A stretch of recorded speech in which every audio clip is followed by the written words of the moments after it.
الرحمن علم القرآن خلق الإنسان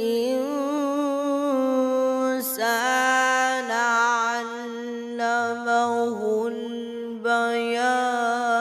الشمس والقمر بحسبان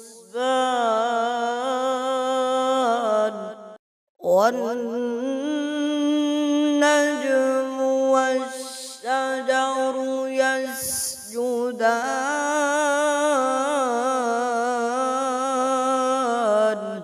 والسماء رفعها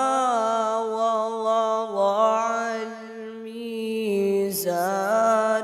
ألا تطغوا في الميزان